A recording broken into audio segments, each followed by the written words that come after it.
الحمد لله كفى وسلام على عباده الذين اصطفى أما بعد فأعوذ بالله من الشيطان الرجيم بسم الله الرحمن الرحيم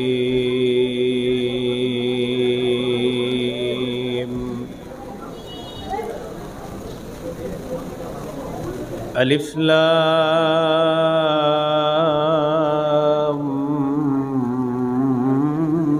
ميم ذلك الكتاب لا ريب فيه هدى للمتقين الذين يؤمنون بالغيب ويقيمون الصلاة ومما رزقناهم ينفقون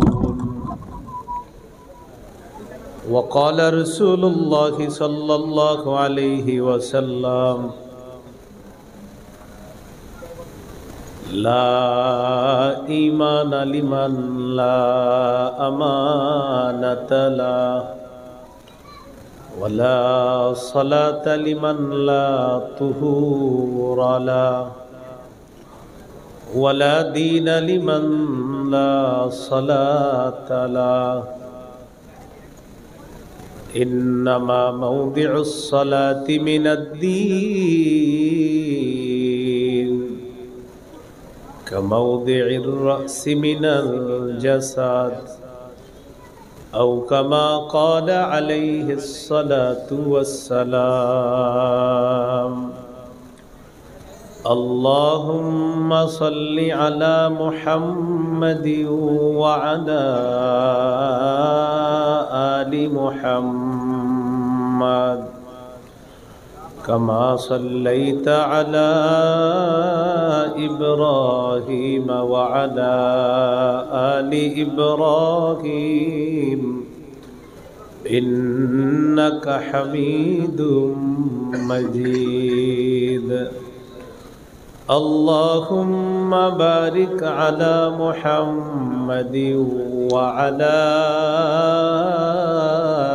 آل محمد كما باركت على إبراهيم وعلى آل إبراهيم إنك حميد مجيد اللهم إني أعوذ بك من شر لساني ومن شر سمعي ومن شر بصري ومن شر مني ভাই আওয়াজ বাড়ায়েন না উপরের আওয়াজ আরো কমান ভাই উপরের আওয়াজ কমান আরো আওয়াজ কমান আওয়াজ বাড়ায়েন না আওয়াজ শুরুতে যেমন ছিল অমন রাখেন আওয়াজ বাড়ায়েন না কমান রাহমানিয়া ইসলামিয়া মাদ্রাসা ও এতিমখানার উদ্যোগে 17তম বার্ষিক ওয়াজ ও দোয়ার মাহফিলের সভাপতি এবং পাগড়ি প্রদান যিনি করেছেন আন্তর্জাতিক খ্যাতি সম্পন্ন মুফাসসির কুরআন আলহাজ হযরত মাওলানা আশিক ইলাহি দামাত বরকাতুহুমুল আলিয়া প্রধান পৃষ্ঠপোষক রাহমানিয়া ইসলামিয়া মাদ্রাসা ও এতিমখানা চাঁদপুর পীর সাহেব উজানি গুরুত্বপূর্ণ আলোচনা করেছেন বিশিষ্ট ইসলামী চিন্তাবিদ হযরত মাওলানা বেলাল হোসেন ফারুকি খতিব আল মদিনা জামে মসজিদ রায়েরবাগ ঢাকা ভাই আওয়াজ কমান না আলহাজ হযরত মাওলানা মিজানুর রহমান প্রধান মুহাদ্দিস উজানি মাদ্রাসা প্রধান অতিথি আলহাজ সাইদ আনোয়ার বিশিষ্ট ব্যবসায়ী ঢাকা সত্ত্বাধিকারী লাহোর পারফিউমারি মিটফোর্ড ঢাকা আমন্ত্রিত প্রধান মেহমান আলহাজ মোহাম্মদ আলী প্রতিষ্ঠাতা chairman Mecca multilayer limited Dhaka হাফেজ মাওলানা হাফিজুর রহমান মোহতামিম অত্র মাদ্রাসা। হরেন দেন নাই না? হরেন নাই কোথায়? মাইকম্যান তো হরেন নাই। বক্স দিয়েন না, বক্স দিয়েন না, মনিটর বন্ধ করেন, হরেন দেন। এমন এক অবস্থা হয়েছে, সব মাহফিলে এখন মনিটর রাখে। ওই শিল্পী টিল্পি দাওয়াত দেয়, এরা মনে বইলা দেয় মনিটর রাখতে, বাস মনিটর আনে। আমার কোনো মাহফিলে মনিটর রাখবেন না, নর্মাল মাইক রাখবেন। এগুলো একদম জাতির কান টান নষ্ট করে দেয়, মনিটর টনিটর মনিটর এগুলো এগুলো আপনাদের কান নষ্ট হবে। মাইক নর্মাল মাইক রাখবেন, বয়ান করবে হুজুররা, মন দিয়ে শুনবেন। ওই দাওয়াত দেয় যাদেরকে, এরকম অনেকে আছে বইলা দেয় মনিটর 14টা লাগবে, মেশিন এরকম করবেন, ইকু লাগাইবেন, রিভাব লাগাইবেন। ভাই এত কিছু লাগবে না, নর্মাল সাউন্ড করেন, মনে হয় যেমন যে আপনাকে বাজারে আইছি ছোট্ট একটা বয়ান করতেছি, এরকম নর্মাল করেন আওয়াজ। আমি আপনাদের সামনে পবিত্র কোরআনের 2 নম্বর সূরা সূরাতুল বাকারার কিছু আয়াতে কারিমা তেলাওয়াত করলাম। আয়াতগুলোর মধ্যে আল্লাহ তাআলা গুরুত্বপূর্ণ আলোচনা করেছেন। আল্লাহ তাআলা বলেন, আলিফ লাম মিম। এটার অর্থ উদ্দেশ্য আল্লাহই ভালো জানেন। যালিকাল কিতাবু লা রাইবা ফীহ। এটা আল্লাহর কিতাব, এটা যে আল্লাহর কিতাব এতে কোনো সন্দেহ নেই। যালিকাল কিতাবু লা রাইবা ফীহ, এই কিতাব যাতে কোনো সন্দেহ নাই। তা আমি একটু বাড়িয়ে বললাম, এটা যে আল্লাহর কিতাব এতে কোনো সন্দেহ নাই।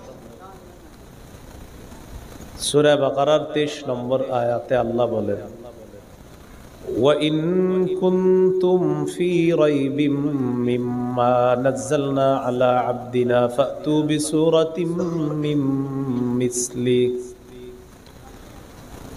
আমার বান্দা মুহাম্মদ সাল্লাল্লাহু আলাইহি সাল্লামের উপর আমি যা নাজিল করেছি, এই ব্যাপারে যদি তোমাদের সন্দেহ থাকে, যদি সন্দিহান হও, তাহলে কোরআনের একটা সূরার মতো সূরা এনে দেখাও। পরের পৃষ্ঠায় আল্লাহ বলেন, ফাইল্লাম তাফআলু ওয়া লান তাফআলু, যদি তোমরা না পারো আর কিছুতেও পারবা না। যদি তোমরা কোরআনের সূরার মতো একটা সূরা বানাইতে না পারো, পাশাপাশি আল্লাহ বলেন কিছুতে পারবাও না। ফাত্তাকুন নারাল্লাতী ওয়াকুদুহান নাসু ওয়াল হিজারা, তাহলে ওই আগুনকে ভয় করো যে আগুনের জ্বালানি হলো মানুষ এবং পাথর।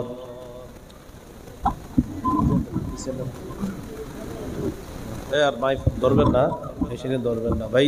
আপনারা কেউ বাড়াইতে বললেন না, বাড়াইতে বললে আমি চলে যাবো, কিন্তু আওয়াজ বাড়াইতে বললেন না। এখন ঠিক আছে, আপনারা দূরে যান, দূরে যান, মেশিনের কাছে বসেন না। কেউ বললেও ধরবেন না মেশিন, যান দূরে যান।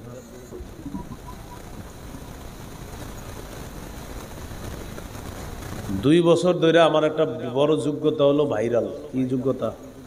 2-3 বছর, মানে আমি এই 2-3 বছরে আমার অতিরিক্ত একটা যোগ্যতা হলো ভাইরাল নামক ভাইরাস। এই যোগ্যতার পর থেকে সব মাহফিলগুলাতে মাইক থাকে প্রচুর, মেজাজ যায় খারাপ। আর ভাইরাল হওয়ার আগে যখন 7 বছর বয়ান করছি, এত সুন্দর বয়ান হইত, ছোট্ট 2টা মাইক পিছন থেকে দিত, আর 4-5টা মাইক থাকতো। আমার বুঝতাম আমি যে মানুষের কাজ হইতেছে। এখন আমি বুঝি যে সবাই খালি প্রতিযোগিতা, যে উত্তরপাড়া 50টা লাগাইছে, আমরা 60টা, এরকম। বুঝেন নাই? খালি আওয়াজ বাড়ায়। আরে ভাই, আমার তো আওয়াজ লাগবে না, আপনি বাড়ান কেন আওয়াজ? আওয়াজ কমান, মানুষগুলার একটু আওয়াজ বুঝাই চলেছে না, আওয়াজ বাড়াবে খালি। হুজুর 14 এলাকা না শুনলে সকালবেলা বদনাম হবে, এরকম নিয়ত থাকে সবার। এটা হলো ভাইরাল নামক যোগ্যতার আপনার চলতেছে আর কি। আর সবাই বলে মনিটর লাগান, এই লাগান, সেই লাগান। আমার মাহফিল এত নর্মাল ভাবে আমি করতাম, বলে দিতাম ভাই পিছন থেকে 2টা মাইক সামনে থাকবে, আর 4-5টা মাইক দিলেই হবে, আর কোনো অতিরিক্ত মাইকই দিবেন না। মানুষগুলা দেখতাম মন দিয়ে পুরাটা বয়ান শুনতো, আর বুঝতাম কাজ হইতেছে। আর এখন আপনার মাহফিল গুলায় মনে হয় কি জানেন, ইচ্ছা মতো খালি চিল্লা চিল্লি হইতেছে, আর পরের দিন বলবে হুজুর ফাটাইছে। কি ফাটাইছে জানি না। যাই হোক, কি করার, ভাইরাল যোগ্যতা, এটা চলবে, এরকম হবে, কিছু করার নেই। তো আল্লাহ বলেন এই কিতাবে কোনো সন্দেহ নাই। সূরা বাকারার ৩০ নম্বর আয়াতে আল্লাহ বলেন, আমি আমার বান্দা মুহাম্মদ সাল্লাল্লাহু আলাইহি সাল্লামের উপর যা নাজিল করেছি এতে যদি কোনো সন্দেহ করো, কোরআনের মতো একটা সূরা বানায়া দেখায়া দাও।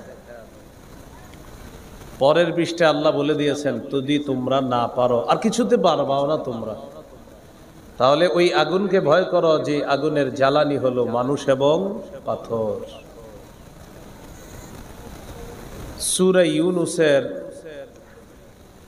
৩৭ নম্বর আয়াতে আল্লাহ বলেন, হাদা বায়ানুল লিন্নাস ওয়া মা কানা হাদাল কুরআনু আন ইফতারা মিন দুনিল্লাহি ওয়ালাকিন তাসদীকাল্লাযী বাইনা ইয়াদাইহি ওয়া তাফসীলাল কিতাবি লা রাইবা ফীহি মির রাব্বিল আলামিন। আল্লাহ তাআলা বলেন, এই কোরআন মানুষের পক্ষ থেকে বানানো কোনো কোরআন না, এটা আল্লাহ ছাড়া অন্য কারো পক্ষ থেকে বানানো কোনো গ্রন্থ না, বানানো কোনো কোরআন না। ওয়ালাকিন তাসদীকাল্লাযী বাইনা ইয়াদাইহি, এই কোরআন তার পূর্বের যত কিতাব আছে সমস্ত কিতাবকে সত্যায়নকারী হলো আল কোরআন। ওয়া তাফসীলাল কিতাব, কোরআন তার আগের যত কিতাব আছে সবগুলো কিতাবের ব্যাখ্যা দানকারী হলো আল কোরআন। আল্লাহ তাআলা বলেন, লা রাইবা ফীহি মির রাব্বিল আলামিন, এই কোরআনে কোনো সন্দেহ নাই, এই কোরআন বিশ্ব জগতের রব আল্লাহর পক্ষ থেকে অবতীর্ণ কিতাব, এটাতে কোনো সন্দেহ নাই। এটা যে আল্লাহর পক্ষ থেকে কিতাব, এই কথায় কোনো সন্দেহ নাই।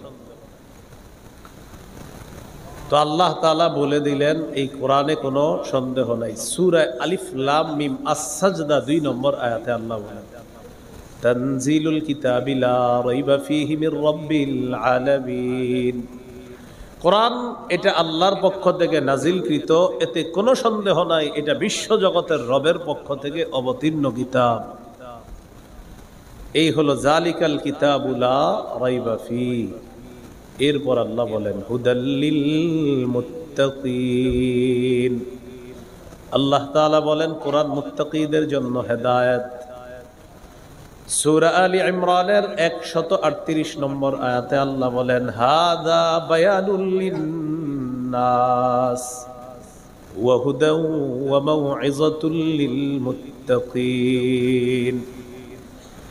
আল্লাহ তাআলা বলেন এই কোরআন মানুষের জন্য পথ নির্দেশক, ওয়া হুদাও ওয়া মাউইযাতুল লিল মুত্তাকিন, যারা আল্লাহকে ভয় করে, যারা তাকওয়া অবলম্বন করে তাদের জন্য কোরআন হেদায়েত, তাদের জন্য পুরা কোরআনটা হলো ওয়াজ নসিহত, পুরা কোরআনটা ওয়াজ নসিহত, পুরা কোরআন হেদায়েত।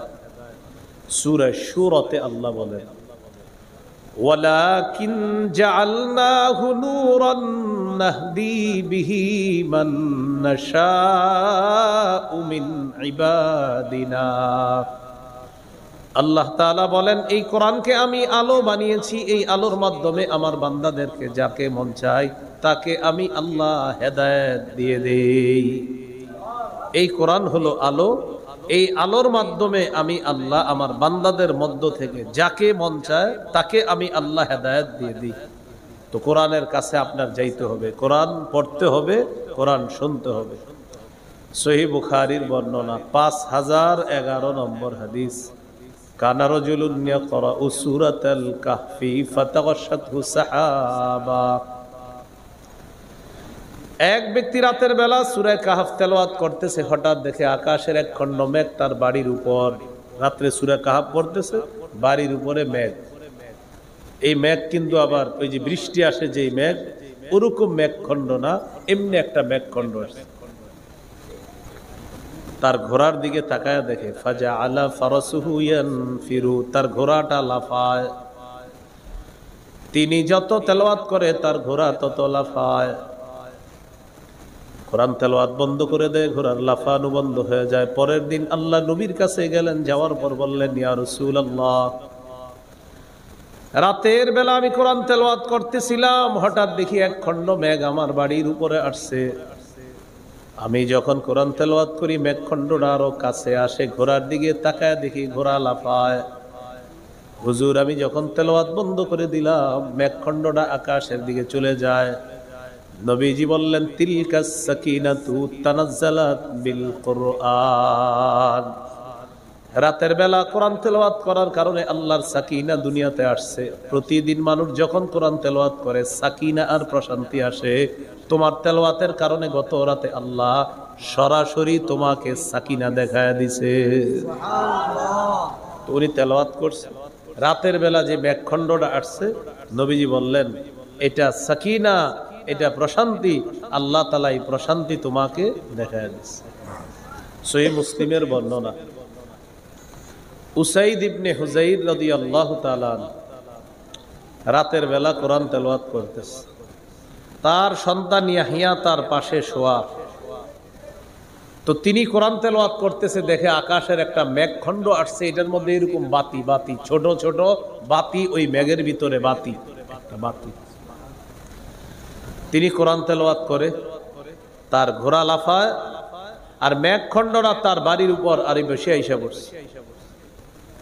সাহাবী তেলাওয়াত বন্ধ করে দিলেন। পরের দিন নবীজির কাছে গেলেন। এই সাহাবীর নাম হলো উসাইদ ইবনে হুযাইর রাদিয়াল্লাহু তাআলা। নবীজির কাছে যাওয়ার পর বললেন, ইয়া রাসূলুল্লাহ, রাতের বেলা কোরআন তেলাওয়াত করতেছিলাম, কোরআন তেলাওয়াত করার পর হঠাৎ আমি দেখি এক খণ্ড মেঘ আমার বাড়ির উপরে আসছে। মেঘখণ্ডের মধ্যে তাকায় দেখলাম ফিহা আমসালুস সুরুজ, ছোট্ট ছোট্ট বাতি দেখা যায়। হুজুর, আমি যখন তেলাওয়াত করি এই বাতিটা আরো নিচের দিকে আসে, আর আমার ঘোড়াটা তত লাফায়। ইয়া রাসূলুল্লাহ, আমি কোরআন তেলাওয়াত করি, ওই মেঘখণ্ড নিচের দিকে আসে, আর আমার ঘোড়ার লাফানি তত বেড়ে যায়। নবীজি বললেন, ইকরা ইবনে হুযাইর, ও উসাইদ ইবনে হুযাইর, তুমি যদি আরো কোরআন তেলাওয়াত করতা। হুজুর আরো পড়ছি, তারপর আরো পড়ি, ঘোড়া আরো লাফায়। নবীজি বললেন, যদি আরো পড়তা। তিনি বললেন, হুজুর আরো পড়ি, ঘোড়া আরো লাফায়। নবীজি বললেন, যদি আরো পড়তা। বলতেছে, হুজুর আরো তেলাওয়াত করছি, ঘোড়া আরো লাফায়। টেনশনে পড়ে গেলাম। খশিতু আন তাতআ ইয়াহইয়া, ঘোড়ার পা আমার সন্তান ইয়াহইয়ার গায়ে পড়বে আর সন্তান মারা যাবে, এই টেনশনে আমি আর পড়ি নাই। নবীজি বললেন, তারপর? হুজুর তাকায় দেখি আমার তেলাওয়াত বন্ধ হওয়ার পর ওই মেঘখণ্ডটা আকাশের দিকে উঠে যায়, শূন্যে বিলীন হয়ে যায়। নবীজি বললেন, তুমি যদি আরো তেলাওয়াত করতা, জানোনি ওই মেঘখণ্ডের মধ্যে যেই বাতিগুলা দেখলা এগুলা সাধারণ বাতি না। তিলকাল মালাইকাতু তাসতামিউ লাকা, এই বাতিগুলা ছিল আল্লাহর অসংখ্য অগণিত ফেরেশতা, তোমার কোরআন তেলাওয়াত শোনার জন্য দুনিয়াতে চলে আসছে। তো এখন এই কোরআন যদি না পড়ি তাহলে হেদায়েত কিভাবে পাবো? কোরআন পড়তে হবে, পড়লে হেদায়েত পাওয়া যাবে। পড়লে কি পাওয়া যাবে? কোরআন না পড়লে হেদায়েত পাওয়া যাবে না, কোরআন পড়লে হেদায়েত পাওয়া যাবে। আল্লাহ তাআলা বলেন, ইন্না হাদাল কুরআনা ইয়াহদি লিল্লাতী হিয়া আকওয়াম, এই কোরআন অধিক সোজা সহজ সরল রাস্তাটা দেখায়। ওয়ায়ুবাশশিরুল মুমিনিনা আল্লাযীনা ইয়া'মালুনাস সালিহাতি আন্না লাহুম আজরান কাবীরা। অনুবাদটা মন দিয়ে শুনুন। যারা নেক আমল করে, যেই সমস্ত মুমিন ইমানদার যারা নেক আমল করে, কোরআন তাদেরকে সুসংবাদ দেয় মৃত্যুর পর তাদের জন্য আল্লাহর কাছে বিরাট পুরস্কার রয়েছে। তাহলে কোরআন হেদায়েত দেখায়, কোরআন রাস্তা দেখায়, কোরআন সঠিক পথ দেখায়, কোরআন হেদায়েতের পথে পরিচালিত করে। এই জন্য কোরআন পড়বো, কোরআন শুনবো। সবাই বলেন কোরআন শুনবো। বলেন মাহফিলে মাগরিবের পর যখন কোরআন তেলাওয়াত করা হয়, চা না খায়া তেলাওয়াত শুনবো। মাগরিবের পর একটা ছেলেরে দেখবেন তেলাওয়াত দেয়, যে এখন আমাদের দ্বিতীয় অধিবেশন শুরু হচ্ছে, কোরআন তেলাওয়াতের মাধ্যমে আমাদের মাদ্রাসার অমুক ছাত্র তেলাওয়াত করবে। তো এই ছেলেটা দাঁড়ায়া কোরআন তেলাওয়াত শুরু করে। তো মাহফিল কর্তৃপক্ষ কি করে, একজন স্টেজে বক্তা নিয়ে আসে। বক্তা যিনি বৈশা থাকে ওনারে জিগায়, হুজুর চা খাইবেন, পান খাইবেন, বিস্কুট খাইবেন, সুপারি খাইবেন, এগুলা জিগায় বৈশা বসে। চলতেছে কি কোরআন তেলাওয়াত। তো আয়োজক যারা থাকে, কর্তৃপক্ষ যারা থাকে, তারা জিজ্ঞাসা করে, হুজুর এটা খাবেন ওটা খাবেন, এগুলো জিজ্ঞাসা করে। আর মাদ্রাসায় বা আশেপাশে কোথাও আপনার ওই চা পান ইত্যাদি চলতে থাকে, ওখানেও সবাই দুমসে খাইতে থাকে আর বলতে থাকে তাড়াতাড়ি খা, তাড়াতাড়ি খা, একটু পরে হুজুর ওয়াজ শুরু করবে। মানে এখন যেটা হইতেছে এটা কোনো কাম না, এটা এমনি সময় নষ্ট হইতেছে, খা খা তাড়াতাড়ি শেষ কর। তেলাওয়াতের সময় যে এই কাজটা করেন, আল্লাহ যে তখন গজব দেয় না, শুকরিয়া আদায় করে। কোরআন তেলাওয়াত যখন চলে তখন কি বলে, সময় পাস করতেছে, নষ্ট করতেছে, তাড়াতাড়ি খা, হুজুর ওয়াজ শুরু করবে। না, এটা করবেন না। কোরআন তেলাওয়াত যখন চলবে তখন আয়োজক চুপ থাকবে, বক্তা চুপ থাকবে, শ্রোতা চুপ থাকবে, তখন আশেপাশে মেহমানদারি বন্ধ থাকবে। সবাইকে বলবেন এখন কোনো কথা হবে না, খাওয়া হবে না, সবাই চুপচাপ তেলাওয়াত শুনতে হবে। আল্লাহ বলেছেন কোরআন তেলাওয়াত করা হলে তোমাদের কাজ দুইটা, কান পেতে শোনো, চুপচাপ থাকো। এখন সত্যি করে বলেন, কোরআন তেলাওয়াত যখন হয় তখন কি আমাদের এই দুই কাজ হয়? তখন আমরা সব করি। আল্লাহ আমাদেরকে হেফাজত করেন। রাসূলুল্লাহ সাল্লাল্লাহু আলাইহি সাল্লাম একদিন রাতের বেলা তার স্ত্রীকে নিয়ে হাঁটতে বের হলেন। আয়েশা সিদ্দিকা রাদিয়াল্লাহু তাআলা আনহাকে নিয়ে হাঁটতে বের হইলেন। মাঝে মাঝে স্ত্রীকে নিয়ে রাতের বেলা হাঁটতে বের হবেন, এটা সুন্নত। মেলায় যায় না, মেলায় না গিয়া এমনি রাস্তা, আশেপাশে রাস্তায় হাঁটবেন। খুব মন দিয়ে শোনেন কথা। নবীজি তার স্ত্রীকে নিয়ে হাঁটতে বের হইলেন।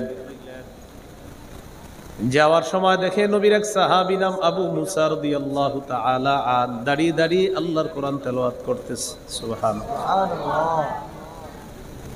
নবীজি তার বিবি আয়েশা সিদ্দিকা রাদিয়াল্লাহু তাআলা আনহাকে নিয়ে ওই সাহাবীর পিছনে দাঁড়িয়ে গেলেন, চুপচাপ সাহাবীর কোরআন তেলাওয়াত শুনতে লাগলেন। একবার ভাবেন, নবীর এক সাহাবী কোরআন তেলাওয়াত করতেছে আর তার পিছনে যার উপর কোরআন নাজিল করা হয়েছে তিনি চুপচাপ দাঁড়ায় কোরআন তেলাওয়াত শুনতেছে। চুপচাপ আবার নবী চলে আসছে। পরের দিন সাহাবী আল্লাহ নবীর কাছে যায়। যাওয়ার পর আল্লাহ নবী বললেন, গত রাত অমুক জায়গায় দাঁড়িয়ে তুমি কোরআন তেলাওয়াত করতেছিলা। সাহাবী বললেন, ইয়া রাসূলুল্লাহ, আপনি কিভাবে জানলেন? নবীজি বললেন, আমি আর আয়েশা রাস্তা দিয়ে যাইতেছিলাম, হাঁটতেছিলাম, দেখি তুমি কোরআন তেলাওয়াত করতেছিলা, তোমার পিছনে দাঁড়িয়ে চুপে চুপে তোমার তেলাওয়াত আমরা দুইজন শুনে আবার চলে আসলাম। সাহাবী বললেন, লাউ আলিমতু বিমাকানিকা লাহাব্বারতু লাকা তাহবীরা, আমি যদি জানতাম হুজুর আপনি আমার পিছনে আসেন তাহলে আমি আরো সুন্দর করে কোরআন তেলাওয়াত করতাম। একটু বুঝেন, নবী তেলাওয়াত শুই না চুপচাপ দাঁড়ায়া গেছে, হাঁটা বন্ধ করে দিয়েছে, কোরআন তেলাওয়াত শুনছে। তো বলেন, একটা বাচ্চাকে তেলাওয়াত দেওয়ার পর কিভাবে আমরা দুনিয়ার সব কাজ করি? তাহলে হলো একটা কাজ। আর যে বাচ্চাটা তেলাওয়াত করবে ওরে এখানে বসাবেন, এখানে আলোচক নিচে বসে থাকবে, মুরব্বী হইলে চেয়ার দিয়ে বসায় রাখবে। আর এই ছেলেটা তেলাওয়াত করবে এখানে বসে। কেন? ও কোরআন পড়বে, তো এই জন্য ওর মর্যাদা আমাদের চেয়ে এখন বেশি, তাই এখানে বসাবেন। এটারও দলিল আছে। ইবনে মাজাহ হাদিসের কিতাব 218 নম্বর হাদিস। রাসূলুল্লাহ সাল্লাল্লাহু আলাইহি সাল্লামের সাহাবী ওমর ফারুক রাদিয়াল্লাহু তাআলা আমিরুল মুমিনিন, মক্কা একজন গভর্নর বানায়া দিলেন। গভর্নরের সাথে এক জায়গায় ওমর ফারুক রাদিয়াল্লাহু তাআলা আনহুর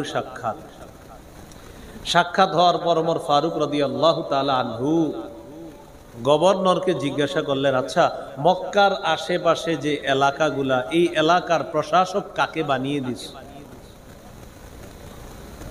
একটু মন দিয়ে শুনেন। গভর্নর জবাব দিলেন, আমিরুল মুমিনিন, যাকে মক্কার আশেপাশের এলাকার গভর্নর প্রশাসক বানিয়েছি সে হলো, তার নাম হলো ইবনে আবজা। বলেন কি নাম? বলেন কি নাম? আবজা। ওমর ফারুক রাদিয়াল্লাহু তাআলা আনহু বললেন, মান ইবনু আবজা, ইবনে আবজা আবার কে? গভর্নর জবাব দিলেন, রাজুলুম মিন মাওয়ালিনা, ইবনে আবজা হলো আমাদের মধ্যে একজন আযাদকৃত গোলাম। ওমর ফারুক বললেন, ইস্তাখলাফতা মাওলা, একজন গোলামকে প্রশাসক বানায়া দিলা, এটা কেমন কাজ করলা? একটা গোলামকে প্রশাসক বানায়া দিলা। মক্কার গভর্নর জবাব দিলেন, আমিরুল মুমিনিন, যদিও লোকটা গোলাম, তার মধ্যে তিনটা অসাধারণ বৈশিষ্ট্য আছে। কয়টা? এক নম্বর, ইন্নাহু লাকারিউন লিকিতাবিল্লাহ, এই লোকটা আল্লাহর কোরআনের আলেম। সুবহানাল্লাহ, আল্লাহর কোরআনের আলেম। দুই নম্বর, আলিমুন বিল ফরাইজ, লোকটা ফরজ বিদ্যা সম্পর্কে ভালো জানেন। তিন নম্বর, কাজিন, লোকটা বিচার ব্যবস্থা খুব ভালো বুঝে।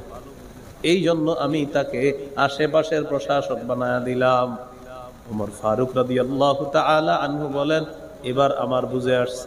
আমি নবীকে বলতে শুনেছি, ইন্নাল্লাহা ইয়ারফাউ বিহাযাল কিতাবি আকওয়ামা ওয়া ইয়াদউ বিহি আখারিন। আল্লাহ তাআলা এই কোরআনের মাধ্যমে একদল মানুষের মর্যাদা বাড়ায় দেয়, আবার এই কোরআন অস্বীকার করার কারণে, কোরআনের উপর আমল না করার কারণে একদল মানুষকে আল্লাহ লাঞ্ছিত করে দেয়। ওমর ফারুক বলেন, আমি বুঝতে পারলাম, যদিও লোকটা গোলাম ছিল, তার মধ্যে কোরআন থাকার কারণে, এই কোরআনের কারণে আল্লাহ তাআলা তার এত মর্যাদা বাড়ায়া দিয়েছেন। মক্কার প্রশাসক এত বড় মর্যাদায় আল্লাহ তাকে ভূষিত করলেন। কিসের কারণে বলেন? কিসের কারণে? তাহলে যে কোরআন পড়বে তার মর্যাদা আমরা দিব কিনা ইনশাআল্লাহ? তো ওরে এখানে বসাবে, বসা ওরে এখানে তেলাওয়াত দিতে হবে, কারণ ওর অনেক বড় মর্যাদা, অনেক বেশি মর্যাদা। কিসের কারণে? কোরআনের কারণে। কিসের কারণে? মাঝে মাঝে ওমর ফারুক রাদিয়াল্লাহু তাআলা আব্দুল্লাহ ইবনে মাসউদ রাদিয়াল্লাহু তাআলা আনহুকে এইভাবে উপরে বসায়া দিতেন। আমিরুল মুমিনিন নিচে বসে থাকতেন আর তাকে এইভাবে উপরে বসায়া দিতেন। তো সবাই জিজ্ঞাসা করতো, আপনি এরকম একজন কম বয়সী সাহাবীকে উপরে বসায়া দিলেন, এটা কোনো কথা? ওমর ফারুক রাদিয়াল্লাহু তাআলা জবাব দিতেন, একটু পরে বুঝবা সে কি। কি বলতেন? একটু পরে বুঝবেন। আব্দুল্লাহ ইবনে আব্বাস রাদিয়াল্লাহু তাআলা, যিনি এই কোরআনের তাফসীর কারকদের মধ্যে শ্রেষ্ঠ, রইস, সেরা তাফসীর কারক, মাঝে মাঝে হযরত ওমর ফারুক তাকেও উপরে বসায় দিতেন। তো সবাই বলতেন, সে আমগো ভাতিজা, সে আমগো ভাতিজা, ছোট, ওরে আপনি এখানে বসান। একটু পরে বুঝবা কেন বসাইছে। তো ওমর ফারুক বলতেন, আচ্ছা এই মাসালার সমাধান কি? তো আব্দুল্লাহ ইবনে মাসউদ রাদিয়াল্লাহু তাআলা বলতেন, এটার সমাধান এটা, এটার সমাধান এটা। আচ্ছা আব্দুল্লাহ, এই মাসালার সমাধান কি? বলতেন, এটার সমাধান এটা, দলিল কোরআনের ওই আয়াত, এটার সমাধান এটা, দলিল নবীজি এটা বলেছেন। আব্দুল্লাহ ইবনে আব্বাসকে বলতেন, আচ্ছা আব্দুল্লাহ বলো তো, কোরআনের এই সূরার দ্বারা কি উদ্দেশ্য? তো বলতেন, এটার দ্বারা উদ্দেশ্য আল্লাহ রসুলের হায়াত আর বেশি দিন বাকি নাই।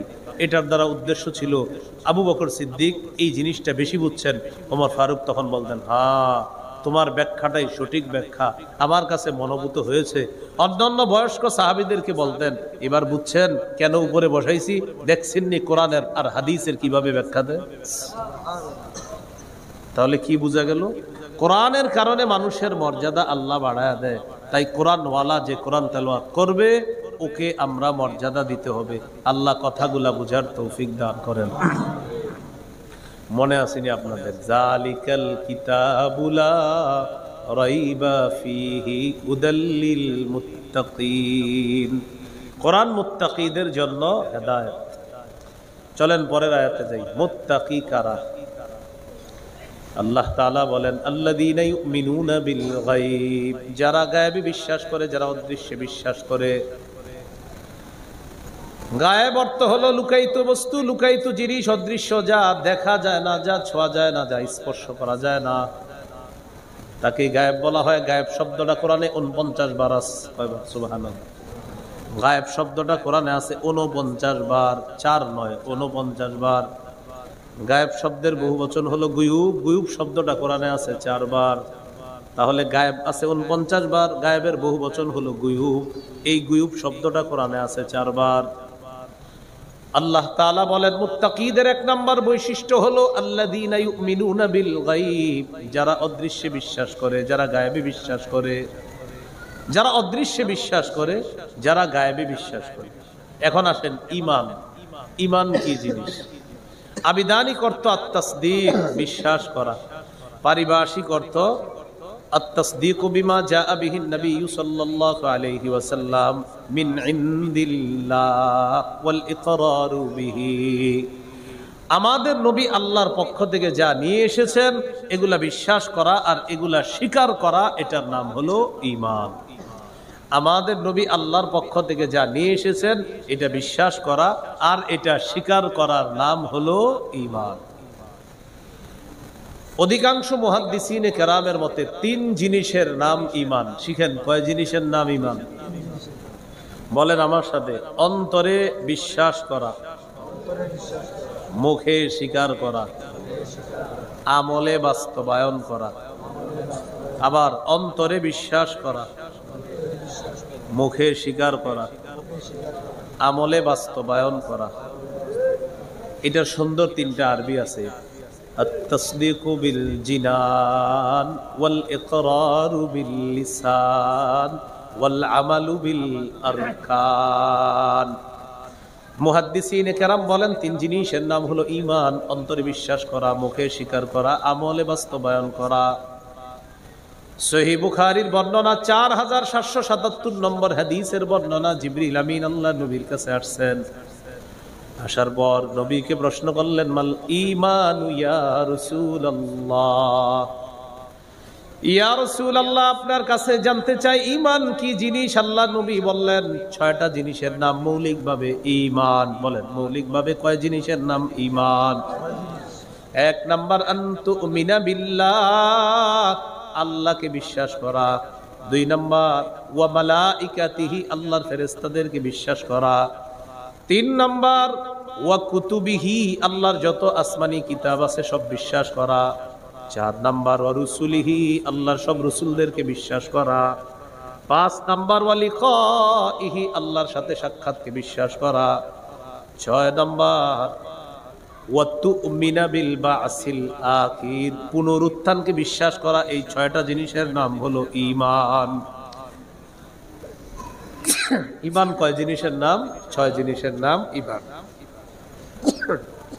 তাহলে আল্লাহকে বিশ্বাস করা, ফেরেশতাদেরকে বিশ্বাস করা, আল্লাহর কিতাব বিশ্বাস করা, আল্লাহ রাসূলদেরকে বিশ্বাস করা, আল্লাহর সাথে সাক্ষাৎ বিশ্বাস করা। আবার যে আরেকটা জগৎ হবে, পুনরুত্থান দিবস, এই পরের জগতের সব বিশ্বাস করা। এই 6টা জিনিসের নাম ঈমান। এখন আমার একটু বলেন, আল্লাহকে কি দেখি? এটাকে বলে ঈমান বিল গায়ব। বলেন এটাকে কি বলে? ফেরেশতাদেরকে কি দেখি? এটাকে বলে ঈমান বিল গায়ব, না দেখে বিশ্বাস করা। আল্লাহকে দেখি না বিশ্বাস করি, আল্লাহকে দেখি না ভয় করি। যারা আল্লাহকে না দেখেও ভয় করবে তাদের জন্য 1 নাম্বার পুরস্কার, আল্লাহ তাদেরকে ক্ষমা করবে। 2 নাম্বার বিরাট পুরস্কার আল্লাহ রেখে দিয়েছে। সূরা মুলকের 12 নম্বর আয়াতে আল্লাহ বলেন, ইন্নাল্লাযীনা ইয়াখশাউনা রাব্বাহুম বিল গায়বি লাহুম মাগফিরাতুন ওয়া আজরুন কাবীর। আল্লাহ তাআলা বলেন, যারা না দেখে আল্লাহকে ভয় করে তাদের জন্য রয়েছে ক্ষমা।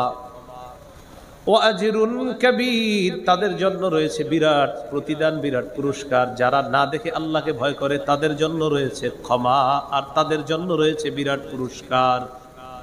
এই হলো আল্লাযীনা ইউমিনুনা বিল গায়ব। এরপরে কি বলে দেখেন, ওয়া ইউকিমুনাস সালাহ, যারা নামাজ কায়েম করে। বলেন সবাই কি কায়েম করে? বাস এই আলোচনার পরে শেষ হবে। এটা একটু মন দিয়ে শুনেন, কি কায়েম করে? নামাজ কায়েম করে। নামাজ কি জিনিস আগে আমার সাথে একটু বলেন। বলেন, যার নামাজ নাই তার দিন নাই। বলেন, যার মাথা নাই তার শরীরের কোনো মূল্য নাই। বলেন, মাথা ছাড়া শরীর যেমন, বলেন নামাজ ছাড়া দিন তেমন। মাথা ছাড়া শরীর যেমন, নামাজ ছাড়া দিন তেমন। এটা কিন্তু কবিতা শিখাই না, এটা হাদিস। একটু পরে বলতেছি, এটাই হাদিস।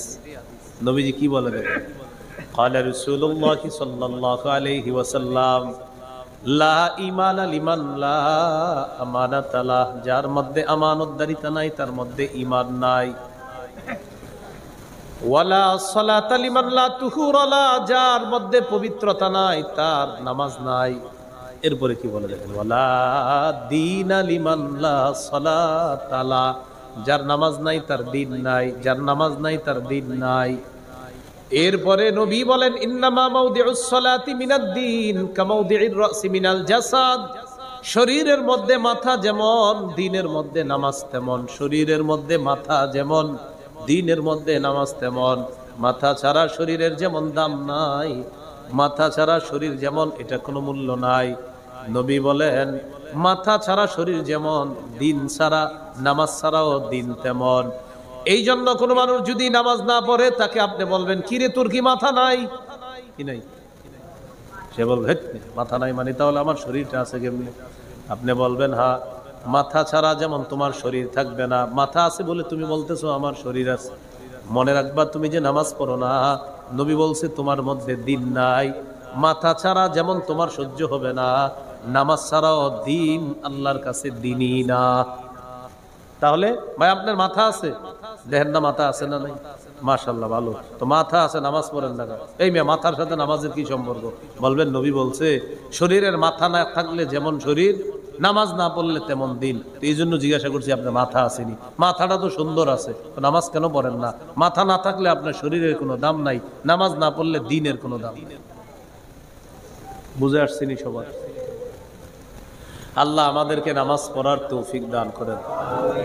হাদিসের কিতাব ইবনে মাজাহ 278 নম্বর হাদিস। قال رسول الله صلى الله عليه وسلم استقيموا, নবীজি বলেন তোমরা দ্বীনের উপর অটল থাকো, দ্বীনের উপর অবিচল থাকবা। ওয়া নি'ম্মা আন তাস্তাকিমু, দ্বীনের উপর অটল থাকাই তোমাদের জন্য কল্যাণকর। এরপরে আল্লাহ নবী বলেন, ওয়ালামু আন্না মিন আফজালি আমালিকুম আস-সালাহ, তোমাদের শ্রেষ্ঠ আমল হলো নামাজ পড়া, তোমাদের শ্রেষ্ঠ আমল হলো নামাজ পড়া। আবু দাউদের 1449 নম্বর হাদিসের বর্ণনা। নবীকে প্রশ্ন করা হলো, আইয়ুল আমালি আহাব্বু ইলাল্লাহ ওয়া ফি রিওয়ায়াতিন আফজালু ইয়া রাসূলুল্লাহ, হুজুর আল্লাহর কাছে সবচেয়ে মর্যাদাপূর্ণ ইবাদত কোনটা? নবীজি জবাব দিলেন, তুলুল কিয়াম, লম্বা সময় নামাজের মধ্যে দাঁড়িয়ে থাকা। বলেন লম্বা সময় কোথায় দাঁড়িয়ে থাকা? এই জন্য মসজিদে যাওয়ার পর জোহরের নামাজের আছে আর 2 মিনিট। 2 মিনিট থাকার পরেও দেখবেন অনেকে 4 রাকাতের নিয়ত বাঁধে, আল্লাহু আকবার। 2 মিনিটে 4 রাকাত প্যাকেজ পুরা কমপ্লিট দেখায় দিবে। কয় মিনিটে 4 রাকাত? 4 রাকাত পড়বে আর বুঝাবে, আমি উত্তরপাড়ার অমুকের সন্তান অমুক, বাপের বেটা, আমি 2 মিনিটে 4 রাকাত পড়ছি, পারলে তুমিও দেখাও।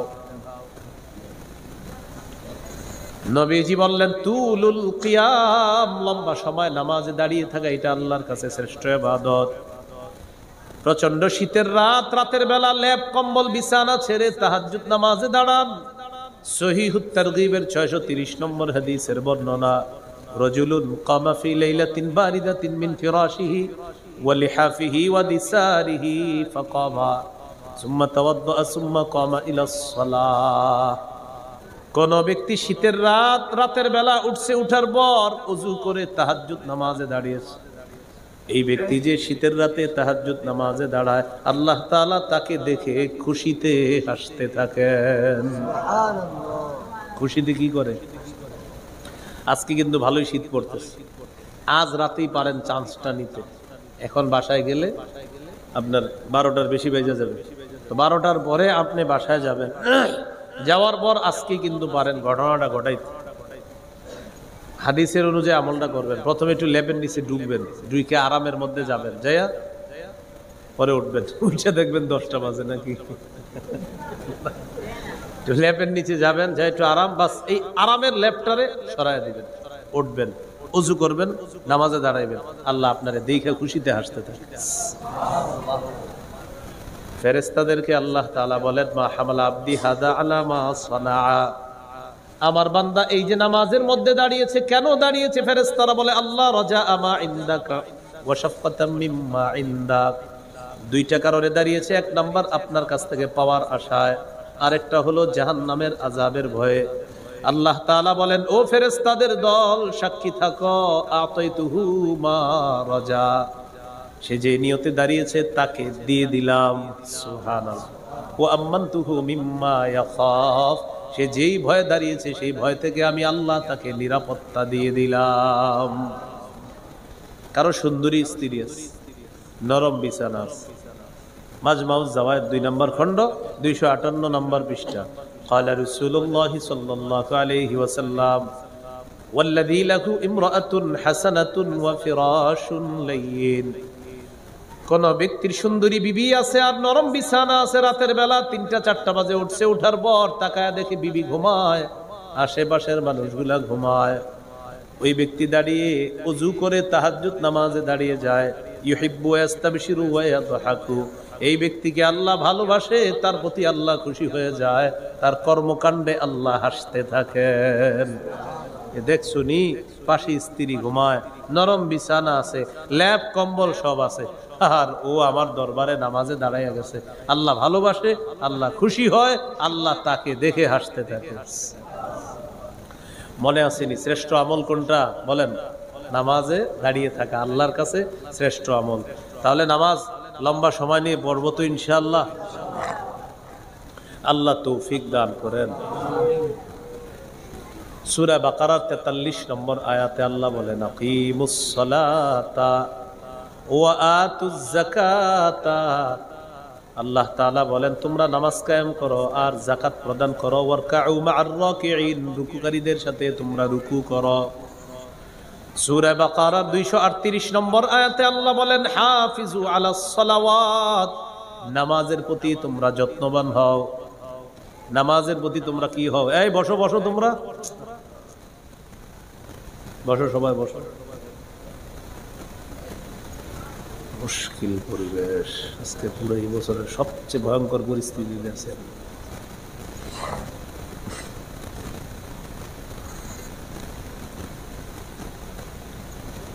আল্লাহ তাআলা বলেন নামাজ কায়েম করো, যাকাত প্রদান করো, রুকুকারীদের সাথে রুকু করো।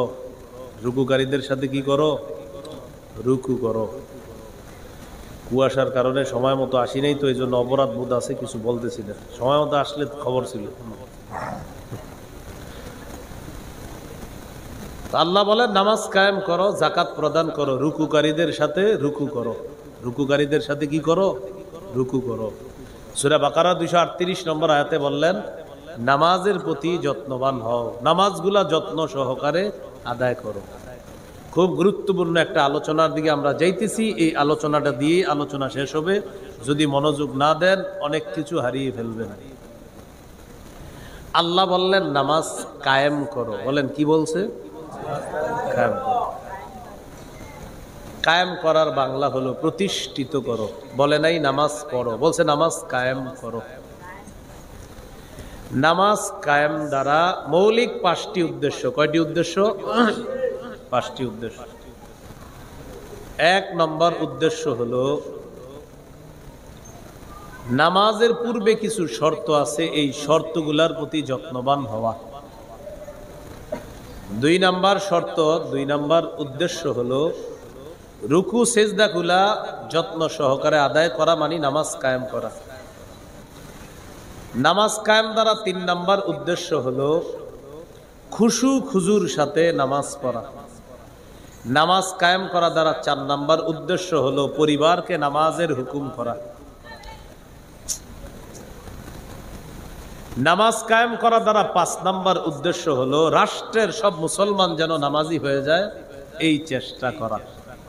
তাহলে নামাজ কায়েম করা দ্বারা কয়টা উদ্দেশ্য হলো? 5টা। 1 নাম্বার, নামাজের পূর্বে কিছু শর্ত আছে, এই শর্তগুলা আদায় করা। নামাজের পূর্বে কি শর্ত আছে? শরীর পাক, কাপড় পাক, নামাজের জায়গা পাক, সতর ডাকা, কেবলামুখী হওয়া, অক্ত মতো নামাজ পড়া, নামাজের নিয়ত করা। এই বাচ্চা পোলাপান পারে মক্তবের। তো শরীর পাক করা, এটা নামাজের পূর্বে একটা শর্ত। আপনার শরীর পবিত্র আছে কিনা এটা দেখা, এই শরীর পাক করা।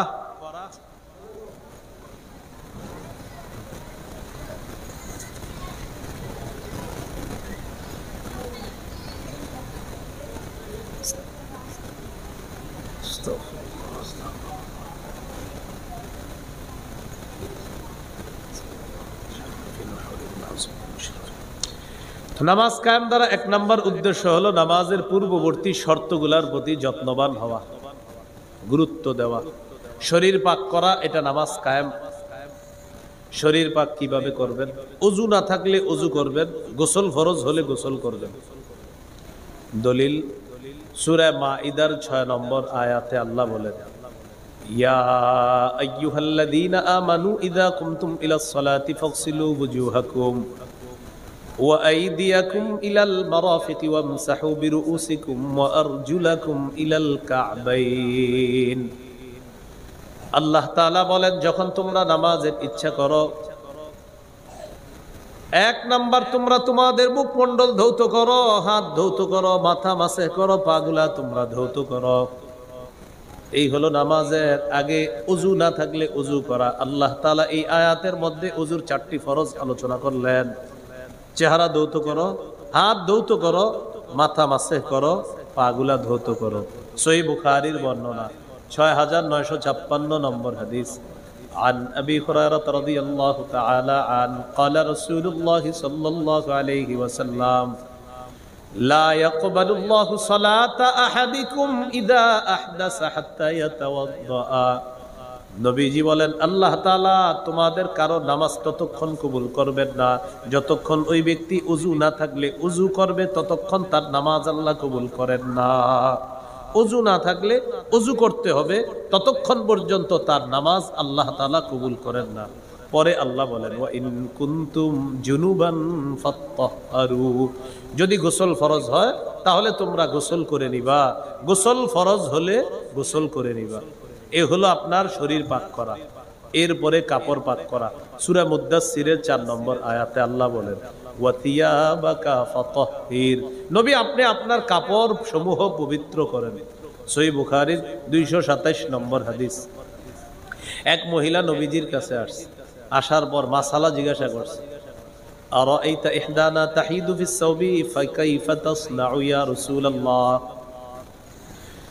ইয়া রাসূলুল্লাহ, আমাদের নারীদের কারো কাপড়ের মধ্যে যদি নাপাকি লাগে, এই নাপাকি পবিত্র করার কি উপায় আপনার কাছে জানতে চাই।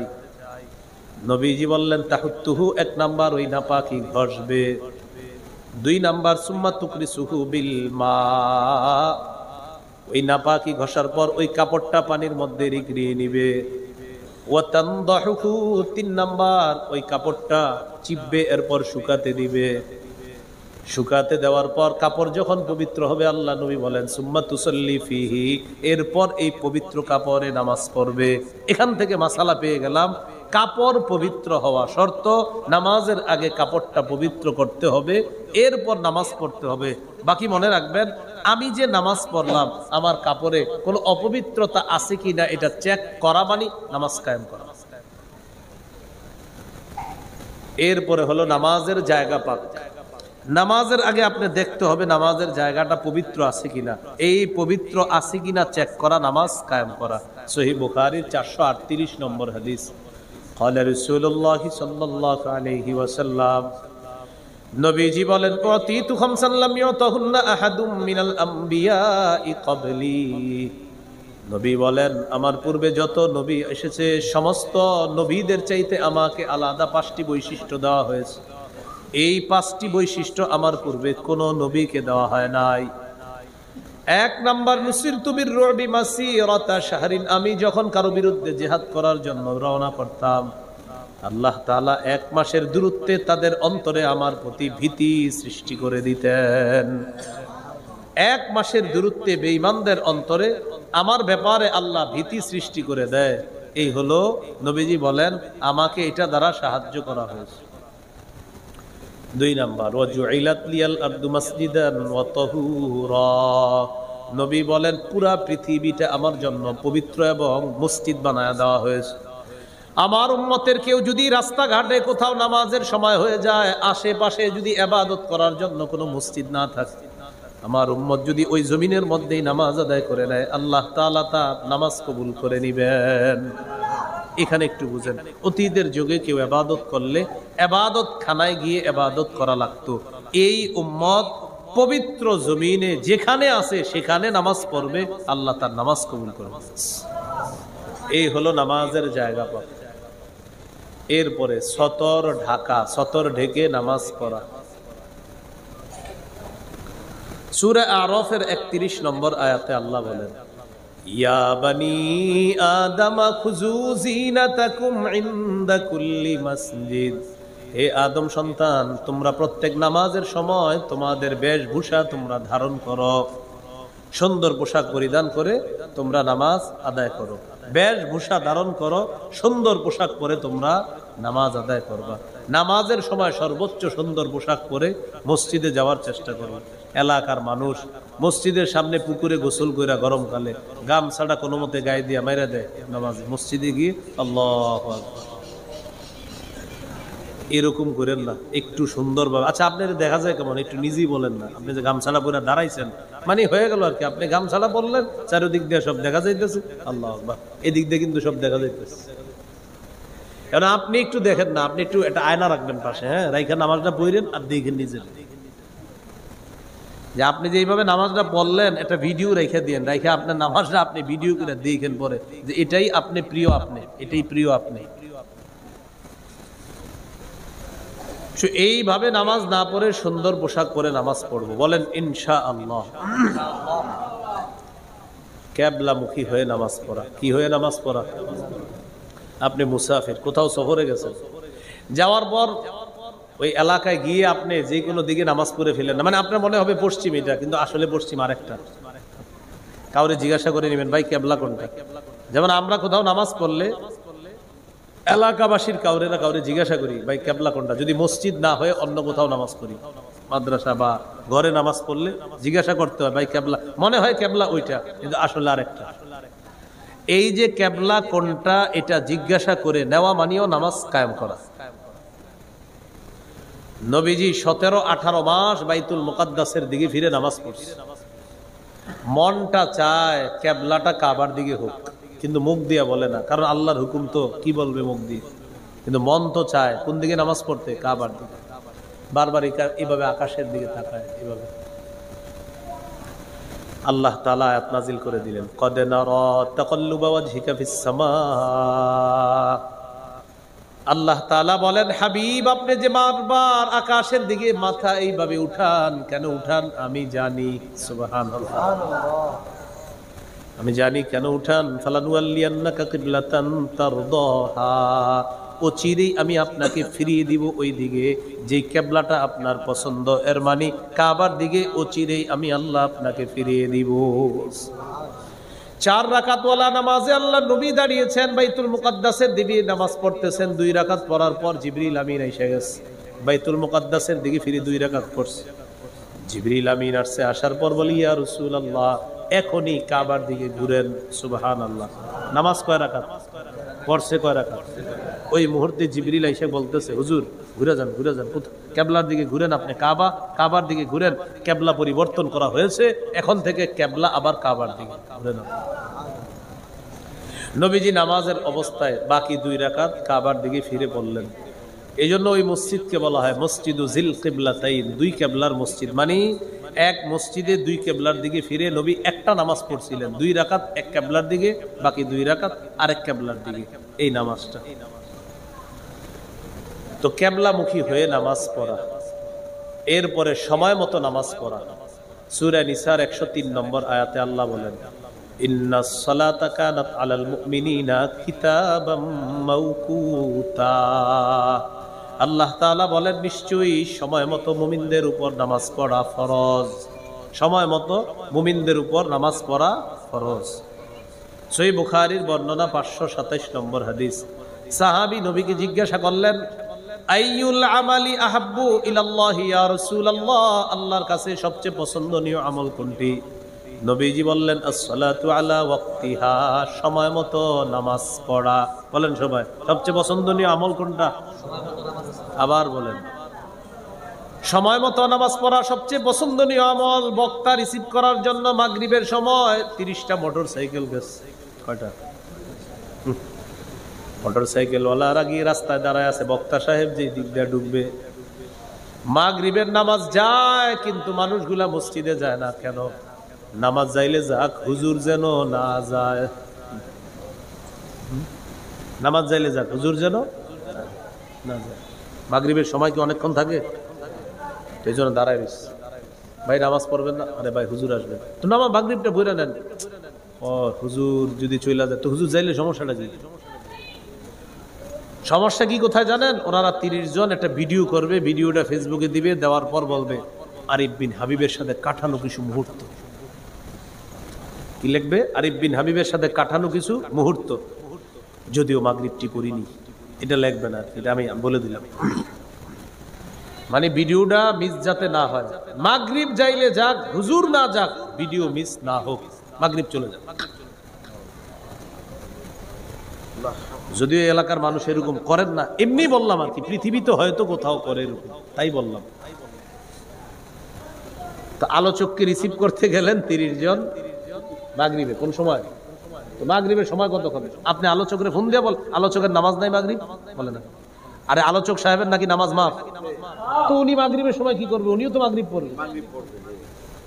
তো ওনারে ফোন দিয়ে বলেন হুজুর পাশে কোথাও মাগরিব পড়েন, আমরাও মাগরিব পড়ি না। এটা বলবে না, কারণ আল্লাহ জানে কি জানি কি হয়, হুজুর যদি চলে যায় তাহলে কি হবে। কথাগুলা গুরুত্ব সহকারে নিয়েন, যদিও আপনারা এগুলো করেন না, কিন্তু নিয়েন কথাগুলা গুরুত্ব সহকারে। আল্লাহ আমাদেরকে বোঝার তৌফিক দান করেন। সময় মতো নামাজ পড়া। এখানে একটা মাসালা মনে রাখবেন, বাংলাদেশ এয়ারপোর্টে কেউ মাগরিব পড়লেন না। বাংলাদেশ এয়ারপোর্টে কেউ মাগরিবের নামাজ পড়লেন, সময় মতো মাগরিব পড়ে ফেলছেন, পইরা প্লেনে উঠলেন, সৌদি আরব যাইবেন হজ উমরা করতে। আল্লাহ সবাইকে তৌফিক দান করেন। প্লেনে ওঠার পর প্লেন পশ্চিম দিকে যায়, যত পশ্চিম দিকে যায় আপনি দেখেন সূর্য দিয়ে এখনো ডুবে না, মানে বাংলাদেশের সূর্য ডুবে গেছে, আপনিও মাগরিব পড়ছেন। তো পড়ার পর প্লেনে উঠছেন, প্লেন যাবে কোন দিকে? সৌদি আরব কোন দিকে? তো যত পশ্চিমে যান, আরে ঘটনা কি, সূর্য তো এখনো ডুবে না। তো পশ্চিমে যত যাইতেছেন সূর্য তত ডুবে না। কিছুক্ষণ পরে যাওয়ার পরে ঘোষণা হয়েছে মাগরিবের সময় হয়েছে, অর্থাৎ প্লেনে মাগরিবের সময় হয়েছে। টেনশনে পড়ে গেলেন, এখন কি করবো? হুজুর করে জ্বালায় মেরালায় প্লেনে, হুজুর মাগরিব তো একবার এয়ারপোর্টে পড়ছি, আবার কি পড়তে হবে? এরকম। তো মনে রাখবেন, আর মাগরিব পড়া লাগবে না। আপনার নামাজ একবারই ফরজ, একবার পড়ে ফেলছেন, পশ্চিম দিকে যতই যাবেন আবার সময় হইলেও আপনার আর পড়া লাগবে না। সময় মতো আপনি যেহেতু মাগরিব পরেই প্লেনে উঠছেন, এরপর আবার সামনে গিয়া মাগরিবের সময় হলেও আপনার আর মাগরিব পড়া লাগবে না। মনে থাকবেনি? আপনার আব্বা আম্মা যখন হজ উমরা যায় এই মাসালাটি বলে দিবেন, পেরেশানিতে বুঝা যায় প্লেনে ওঠার পর। তো যাই হোক, সময় মতো নামাজ পড়া, এটাও নামাজ কায়েম করা। নামাজের নিয়ত করা। আজকে এশার নামাজ পড়ছেন কোন নিয়তে? বাসা থেকে বের হইছেন যে এশার নামাজ পড়ার জন্য না মাগরিব? ফজর পড়বেন আগামীকাল, তো ফজরের সময় যখন বাসা থেকে বের হবেন কোন নিয়তে? আলাদা মুখে বলা দরকার নাই, ফজরের নিয়তে বের হইছেন, বাস ফজর পড়বেন, এটাই নিয়ত। ঈদের সময় ঝামেলাটা ইমাম সাহেবরা পড়ে। মানুষ ঈদগাহের নামাজে বৈশা থাকে, ইমাম সাহেবের পিছন থেকে 2-4 জন উঠা বলবে হুজুর নামাজের নিয়তটা একটু বলে দেন। আচ্ছা আপনারা যে ঈদগাহের মাঠে বৈশা রয়েছেন কোন নামাজ পড়তে? বলে না কোন নামাজ? তো ঈদের নামাজ পড়তেই তো আসছেন। তো এরপরেও ঈদের নামাজের সময় ইমাম সাহেবের মুখ দিয়ে বলতে হবে। ইমাম সাহেব বলে ভাই আল্লাহরে বললেন যে আল্লাহ 2 রাকাত ঈদুল ফিতরের নামাজ, ঈদুল আজহার নামাজ পড়তেছি এই ইমাম সাহেবের পিছনে, আল্লাহু আকবার, এটা আল্লাহকে বললেন, বাস হবে। একটু বললি না হুজুর এরপর আপনি একটু বলে দেন। এটা বলার পরেও মানে হয় না। তো একটা বুদ্ধি করবেন ইমাম সাহেবরা, বলবেন কি ভাই আপনি আল্লাহরে বলবেন আল্লাহ এই হুজুরে যে নামাজ পড়ে আমিও এই নামাজ পড়ি, আল্লাহ। কথাটা মনে থাকবি না? আপনার তো আমি কোনোভাবেই ঠেকানো যাইতেছে না, আটকানো যাইতেছে না, তখন আপনার এটাই বলতে হবে সর্বশেষ।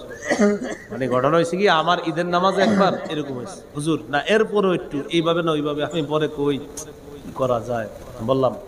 আপনি বলবেন কি আল্লাহ আমগো ইমাম সাহেব যে নামাজ পড়তেছে আমি ওই নামাজ পড়তেছি, আল্লাহু আকবার। শেষে কি কয় জানেনি? বাস এবার হুজুর ভাল লাগছে, মানে এবার ঠিক আছে, মানে হ্যাঁ এটাই ঠিক হয়েছে। ওই যে এতক্ষণ বুঝাইছেন কাজ হয় না, তো শেষের মেশ বুঝাই দিবেন ভাই আপনি আল্লাহরে বলেন হুজুরে যেটা পড়ে আমি ওইটা। কারণ হুজুর যদি জুমা পড়ে আপনিও জুমা, হুজুর যদি ঈদের নামাজ পড়ে তো আপনিও ঈদের নামাজ পড়েন। এই হলো নামাজের নিয়ত করা। সহিহ বুখারীর 1 নম্বর হাদিস, ইন্নামাল আমালু বিন্নিয়াত। আমলের প্রতিদান বিশুদ্ধ নিয়তের সাথে। বলেন, আমলের প্রতিদান কিসের সাথে? মনে আসেনি নামাজ কায়েম করা দ্বারা কয়টা উদ্দেশ্য? 5টা।